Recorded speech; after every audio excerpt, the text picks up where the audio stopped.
सच्चिदानंद सद्गुरु साईनाथ महाराज की जय।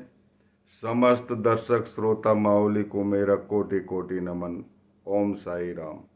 मैं अपनी कथा को आगे बढ़ा रहा हूँ। पिछली कथा में मैंने आपको बताया था कि द्वारका माई मस्जिद में सन 2011 देवउठनी 11 के दिन जो अनुग्रह बाबा का हुआ और बाबा ने कहा कि मैंने आज 3 घंटे शीतल जल से स्नान किया है, मुझे बहुत ठंड लग रही है और मैं साल लेने द्वारका माई में प्रवेश किया और साल निकाला और साल उनके हाथ तरफ बढ़ाई रहा था। तब मेरे कानों में एक गूंज उठी, वो है कि तुझे झाड़ू लगाने की नौकरी मिल गई है, और वो अंतर ध्यान हो गए। मैं आपको ये बताना चाह रहा हूँ, जैसा मैंने कहा था कि झाड़ू लगाने की नौकरी और साल हाथ में है, इसका विश्लेषण अब आगे कैसा होता है मैं बताता हूँ अपनी कथा में।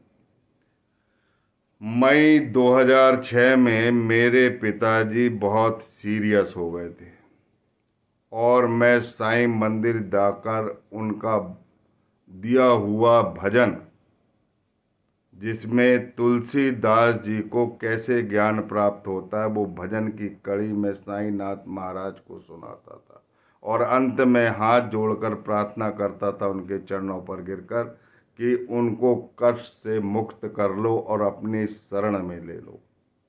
और मेरे पिताजी ने मई 2006 को 5 बजे ब्रह्म मुहूर्त में प्राण त्याग दिए।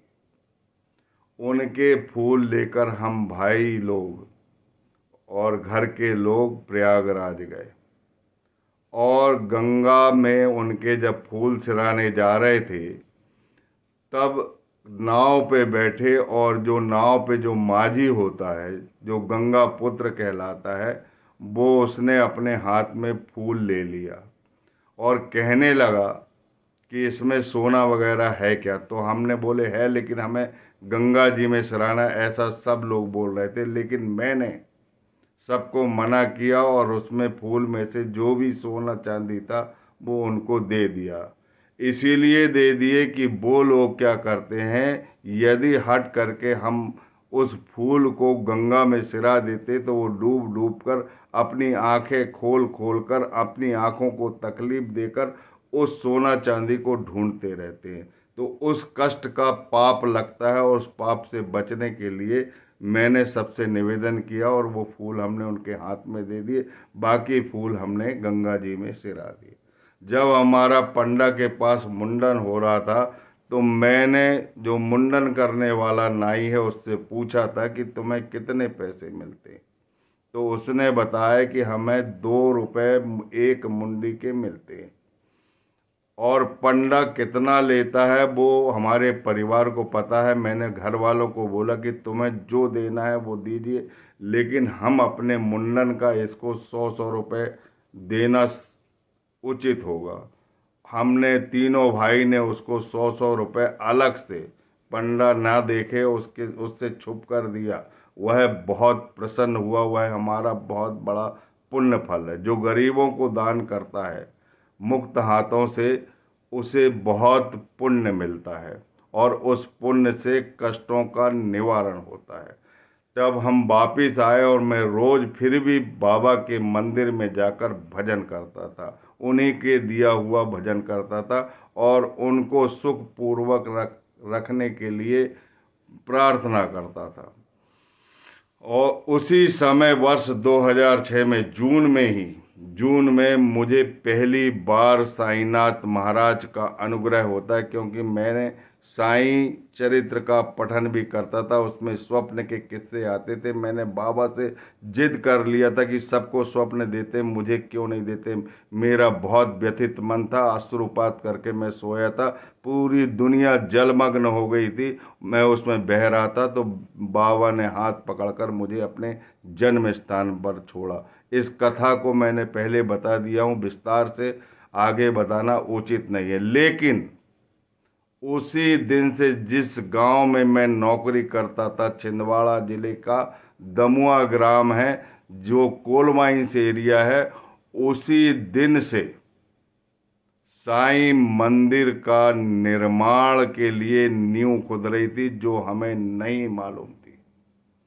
वर्ष 2007 में क्रिसमस के दिन साक्षात भगवान साईनाथ ने मुझ पर अनुग्रह किया। उस कथा को भी मैंने शिरडी के चमत्कार शीर्षक नाम की कथा में वीडियो बनाकर आपको भेजा है, आपके हृदय तक पहुंचाया है। बहुत चमत्कारिक कथा है जिसमें साईनाथ महाराज ने खुद प्रत्यक्ष अनुग्रह किया है और क्रिसमस मनाया है। इसके बाद सनह सनह मेरी प्रार्थना और भक्ति और प्रेम बढ़ने लगा और मैं साईं चरित का पठन हमेशा करने लगा। तो यह मंदिर जो है, जो गांव में बन रहा था, वो सन 11 में पूर्ण रूप से कंप्लीट हो गया और फरवरी में उसका उद्घाटन समारोह, और हम उद्घाटन समारोह में मैं और मेरे भांजे का प्रवेश हुआ, जो पहली बार हमें जो जानकारी लगी। 6 से बन रहा था, 11 में पूर्ण हुआ और तब तक हमें कोई खबर नहीं थी। लेकिन वहाँ जाके हमने झाड़ू और पोछा का कपड़ा पकड़ लिया और वही झाड़ू लगाने के कारण हमेशा हम झाड़ू लगाते थे और पोछा करते थे। और पोछा करने के बाद फरवरी 16 में वहाँ पर एक दिव्य प्राण प्रतिष्ठा समारोह हुआ, जिसमें नागपुर के बूटी साहब उत्तर राव बाबा, उनकी पत्नी आई जो परम साईं भक्त है, और शिरडी के कुछ मेहमान आए हुए थे। उनकी उपस्थिति में यह एक सप्ताह स्थापना दिवस प्राण प्रतिष्ठा समारोह मनाया गया, जिसमें पंडित नहीं मिलने के कारण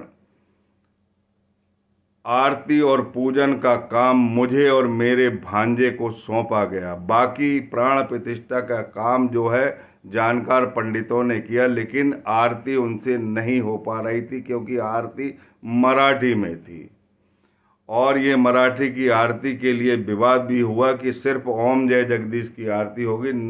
परंतु हम लोगों ने बोला कि अगर इतनी श्रद्धा और प्रेम से बनाए तो बाबा की शिरडी पैटर्न के अनुसार आरती होना चाहिए और वो आरती हम करेंगे यदि पंडित नहीं मिलते हैं तो। और वो आरती चारों टाइम की करना हमने प्रारंभ कर दिया। प्रारंभ करते करते नवंबर के माह में देव उठनी 11 के दिन जो स्वप्न हुआ, जिसमें बाबा को शीतल जल से नहलाने के बाद जो स्वप्न में विशारत हुई, विशारत में ये बताया बाबा ने कि मुझे बहुत ठंड लग रही है।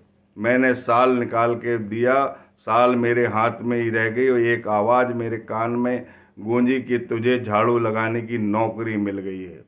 और उसका हमें साक्षात्कार हुआ क्योंकि हम उस मंदिर में रोज झाड़ू लगाते थे। बोलिए सच्चिदानंद सदगुरु साईनाथ महाराज की जय। इसके बाद यह कथा यही नहीं रुकती। वो साल जो है वो 12 में फिर हमने एक समिति का गठन किया, एक अलग से। उसका नाम था शिरडी माझे पंढरपुर देव उठनी 11 वारकरी समिति, जिसमें प्रेसिडेंट मुझे बनाया गया, एक सहायक सचिव बनाया गया, एक सचिव बनाया गया और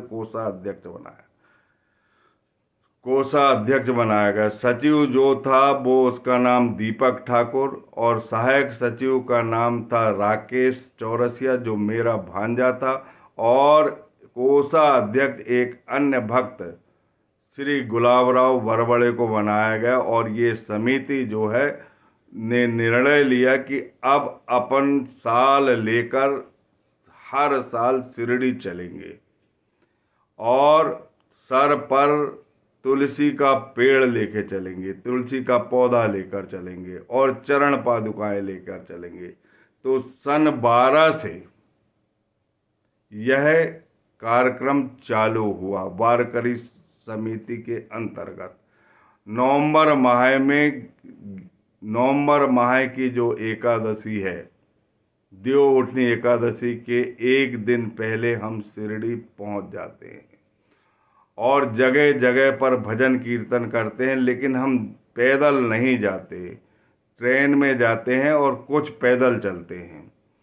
सर पर लेकर तुलसी लेके जाते हैं और जगह जगह पर पूजन करते हैं और विश्राम करते हैं। विश्राम करने के बाद जिस दिन देव उठनी 11 रहती है, उस दिन हमारी पालकी निकलती है। सर पर तुलसी का पेड़, सर पर एक के सर पर तुलसी का पेड़ और एक के सर पर चरण पादुका और साल, ये लेकर निकलते हैं। और जहाँ पर आओ साईं, जहाँ साईं नाम मिला है उस खंडोबा मंदिर में हम वहाँ पर तुलसी विवाह साईनाथ महाराज का करते हैं और पूजन अर्चना करते हैं, दीप जलाते हैं।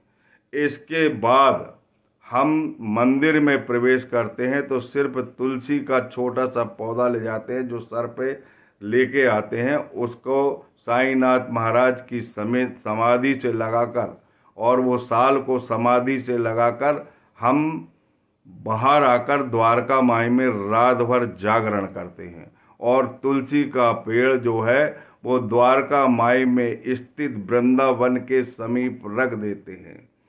जो किसी की जानकारी में नहीं रहता, ऐसा प्रतीत होता है कि यह तुलसी का पेड़ पहले से ही रखा हुआ है। तो उस द्वारका माई में हम रात भर जाप करते हैं, जागरण करते हैं और बाबा के नाम का स्मरण करते हैं और द्वारका माई में झाड़ू पोछा सब करते हैं। तो ये झाड़ू और साल का विश्लेषण हुआ और उस समय से यह परंपरा चालू हो गई। दूसरे दिन द्वारका माई में उस तुलसी की शादी, वृंदावन की शादी होती है, वहीं हमारी तुलसी भी रखी रहती, उसकी भी शादी ट्रस्ट वाले बड़े धूमधाम से करते हैं। लेकिन पूछते नहीं कि ये तुलसी का गमला किसने ला के रखा। ये सब साईं की लीला है, साईं की कृपा है। जिसकी जो इच्छा होती है वो आज भी पूरी होती है। बोलिए सच्चिदानंद सदगुरु साईनाथ महाराज की जय। यह हो गया हमारा प्रथम वर्ष की वारकरी यात्रा। अब हम 12 से लेकर 23 तक हमको 12 वर्ष पूर्ण हो जाते हैं और 24 में हमारे 13वां वर्ष रहेगा, जिसमें हम द्वारका माई में हमारा तुलसी का पेड़ और हमारा मिलन वहीं पर होगा। जो भक्त मिलना चाहते हैं इस स्वर्णिम अवसर पर, वो बाबा की कृपा से मिल सकते हैं। बोलिए सच्चिदानंद सदगुरु साईनाथ महाराज की जय। फिर हम अगली कथा में ये बताएंगे कि उस मंदिर में हमने कब तक पूजन किया और कब वहाँ पर राजनीतिक नाम की सुंदरी प्रवेश हुई और वो मंदिर अधोगति की ओर जा रहा है।